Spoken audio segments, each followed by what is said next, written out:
Olá, como é que você está? Tudo bem? Nós estamos meditando aqui na Bíblia em ordem cronológica e estamos na terceira carta aos Filipenses, as cartas do apóstolo Paulo, e ele vem falando no versículo 7 e 8 que, para mim, o que ele tinha, os estudos, o ser judeu, fariseu, ele reputou como perda por causa de Cristo. Então, ele perdeu para os homens, mas ganhou para Jesus. Ele hoje tem Jesus. Bom, nós vamos dar continuidade a essa leitura a partir do versículo 9. Se você tem gostado, dê o seu gosto, partilhe o vídeo e vamos começar, como sempre, com a nossa oração. Meu Deus, louvado seja o teu nome, porque temos essa grande oportunidade de meditar na tua palavra e descobrir que o Senhor é um Deus misericordioso, poderoso, grandioso. Louvado seja o Senhor. Meu Deus, fala através desses textos para que possamos nos orientar, dirigir de acordo com a tua vontade. Eu peço por essa pessoa que tem acompanhado essas meditações conosco, que ela seja tão abençoada, meu Deus, em tudo que ela fizer, que assim seja. Eu vou começar a partir do 7, mas o que para mim era ganho, reputei-o perda por Cristo.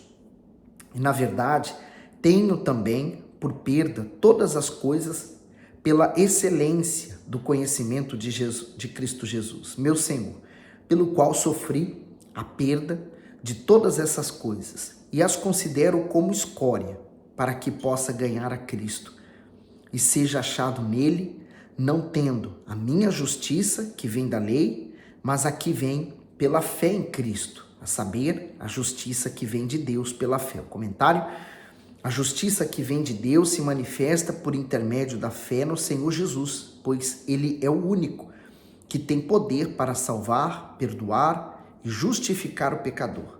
Enquanto isso, a justiça produzida por meio de boas obras não pode salvar ninguém do pecado.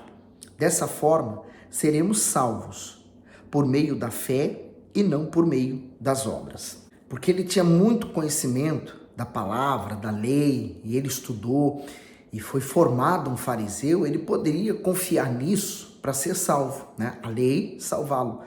Por isso que o judeu ele se preocupa tanto em fazer.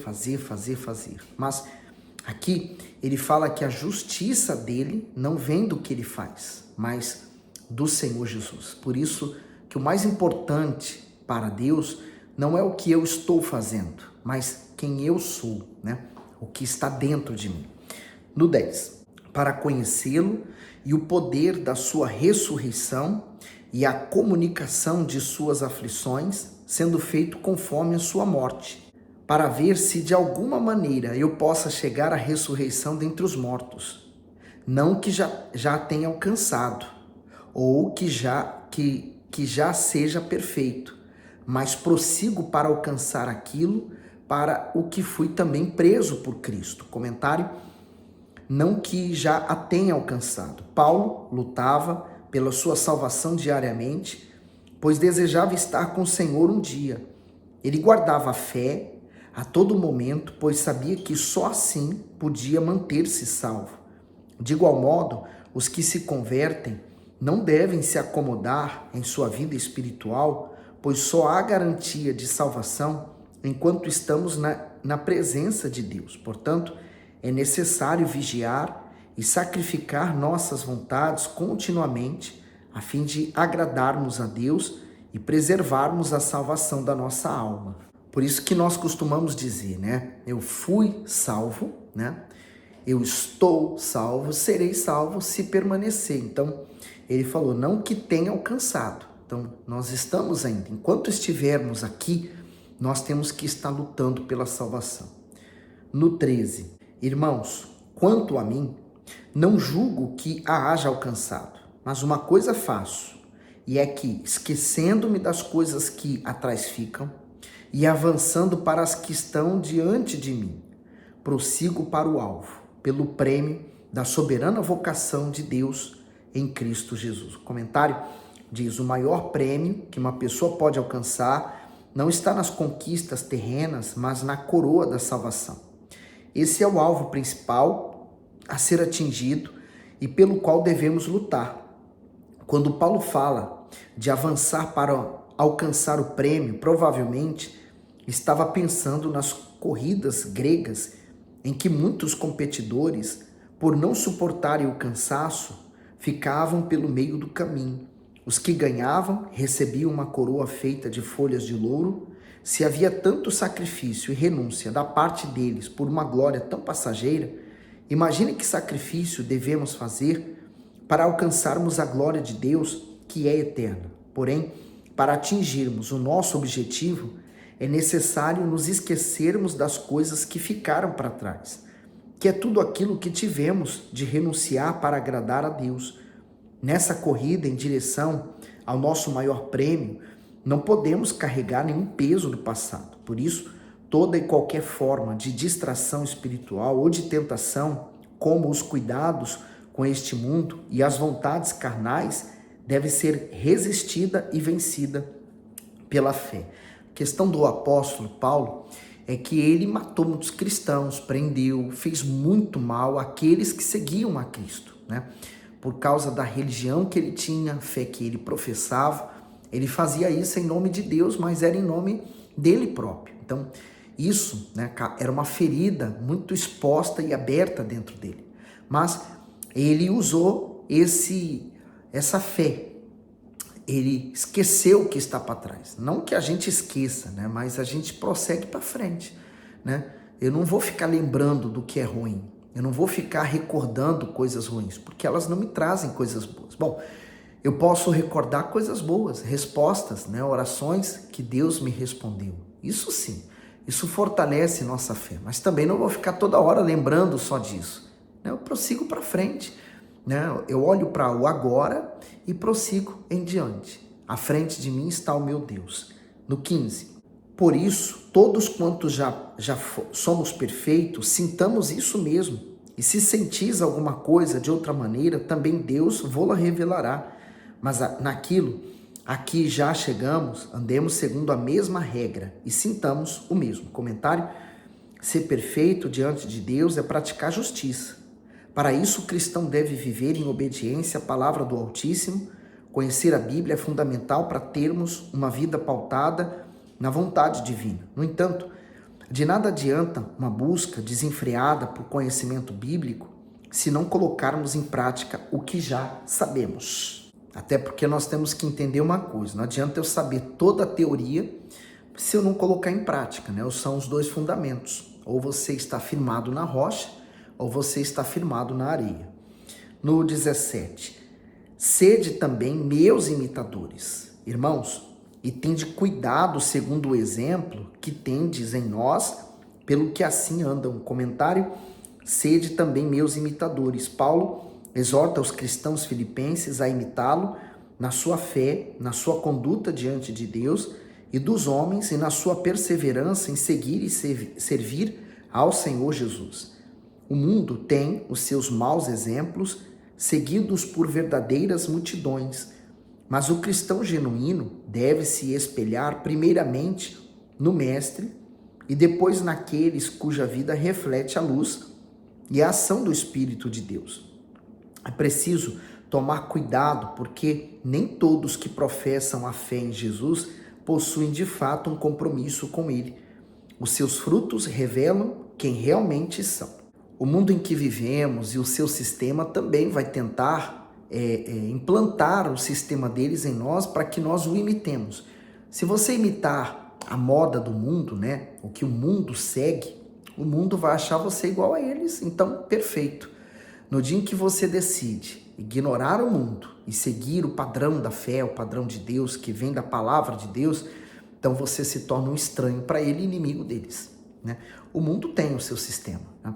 A forma de pensar do mundo, né, vem das séries, vem dos filmes, vem da televisão, as telenovelas, né, vem do jornalismo, os professores, as universidades, tudo tenta padronizar ou introduzir na cabeça das pessoas o padrão do mundo, né? E quem é o diretor, o chefe, né? O maestro do mundo é Satanás. Então, as pessoas, elas são guiadas por esse mestre. Mas quando você despreza ele e coloca a sua fé na palavra, então você passa a fazer o que Paulo falou: sede também meus imitadores.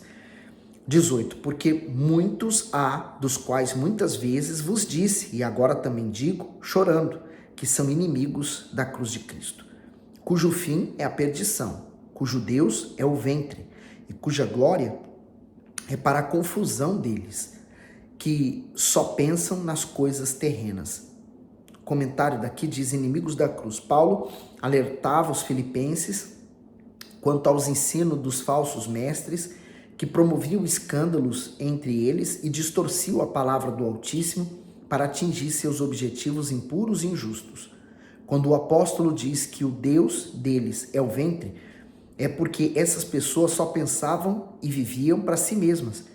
Além disso, tudo o que faziam visava aos próprios desejos, deleites e cobiças. Elas não estavam interessadas no bem-estar e na salvação de ninguém. Pelo contrário, pensavam apenas em desfrutar das vantagens terrenas. O apóstolo não queria que nenhum filipense convertido ao evangelho se desviasse da fé genuína no Senhor Jesus por dar ouvidos a mentiras daqueles insubordinados, pois os tais teriam como recompensa a condenação no inferno. Assim como aqueles que o seguissem, esse mesmo alerta serve para os dias atuais, pois muitos têm caído na fé por darem ouvidos a espírito enganadores.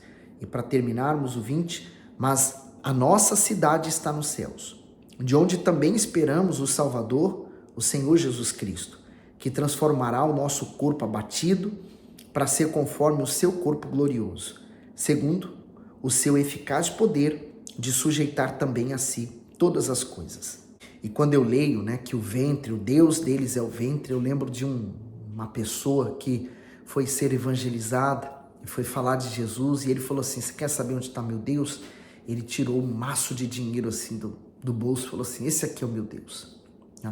Então, quer dizer, ele identificou bem o Deus dele, ele servia o dinheiro. E assim há muitos, né, que servem o seu próprio ventre, pensam apenas nos seus próprios interesses, têm o seu querer, né? Mas ele falou: a nossa cidade não está aqui. Por isso que quando você morre para esse mundo, você perde o interesse para as coisas dessa terra. E você espera o novo céu, né? Da onde também esperamos o Salvador. E ele vai transformar esse corpo nosso abatido, né? Cheio de problemas, cheio de dores, de angústias, mas ele vai nos dar um corpo glorificado, como diz Jesus. Que maravilha, né? Na nova Jerusalém, nós seremos como os anjos, né? Seremos glorificados e teremos um corpo novo. A pessoa que é doente aqui na terra, a medicina não conseguiu tratá-la e nem com a fé ela conseguiu resolver, mas na eternidade ela terá um corpo novo, um corpo restaurado. Agora Filipenses capítulo 4. Portanto, meus amados e muito queridos irmãos, minha alegria e coroa está assim firmes no Senhor, amados. Rogo a Evódia e rogo a Sintique que sintam mesmo no Senhor. E peço-te também a ti, meu verdadeiro companheiro, que ajude essas mulheres que trabalharam comigo no Evangelho, e com Clemente e com os meus outros cooperadores, cujos nomes estão no livro da vida. Comentário: Evódia e Sintique eram duas mulheres de Deus que cooperaram com Paulo na divulgação da palavra da salvação. No entanto, as diferenças entre elas causavam tanta discórdia que as impediam de ter um bom relacionamento. Diante disso, Paulo pediu que elas fossem ajudadas para que houvesse reconciliação.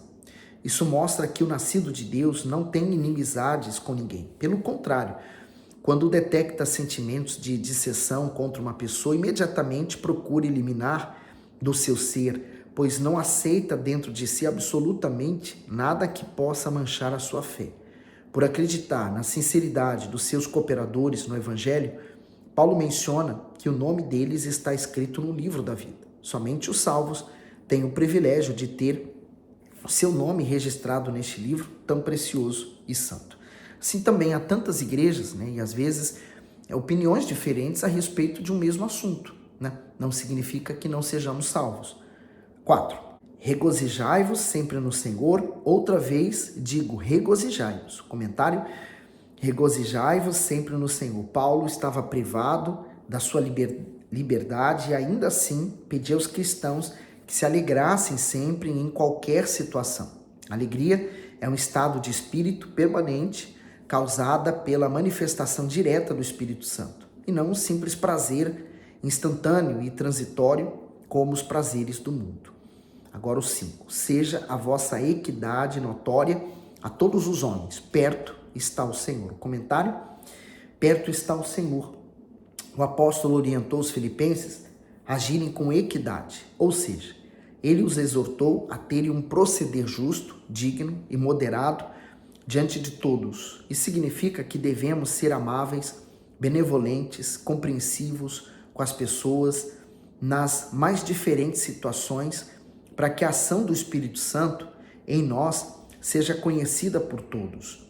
Somos testemunhas vivas do Senhor Jesus neste mundo e é por meio das nossas atitudes que aproximamos ou afastamos as pessoas dele. Como o seu retorno está próximo, não podemos correr o risco de perder a nossa salvação nem as almas preciosas das pessoas que estão à nossa volta por causa de um mau procedimento.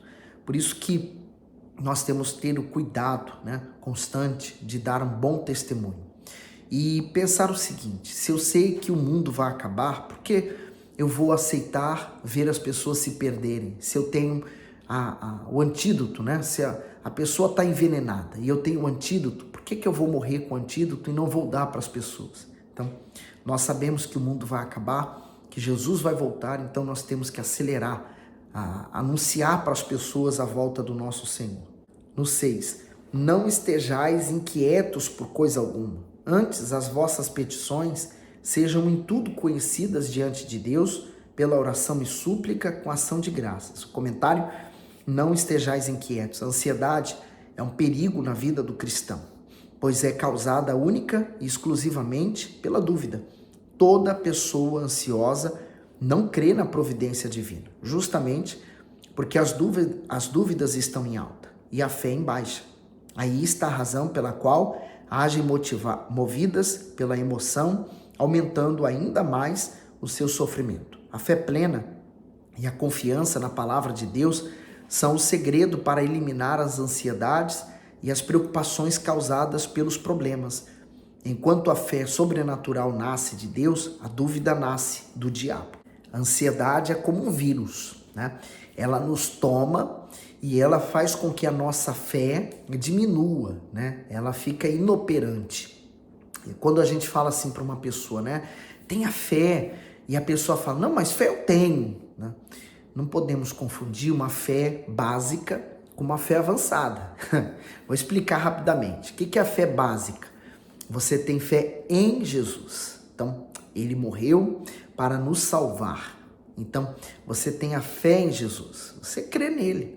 Mas você precisa ter a fé de Jesus. Aí é diferente, Jesus curava os enfermos, ressuscitava os mortos. Ele naquele barco, quando veio aquela aflição, ele levantou as mãos, ele parou o vento, ele cessou aquela tempestade e logo a seguir veio a bonança. Quer dizer, essa fé, a fé que fez, por exemplo, Josué determinar que o sol e a lua parassem até que a batalha fosse vencida.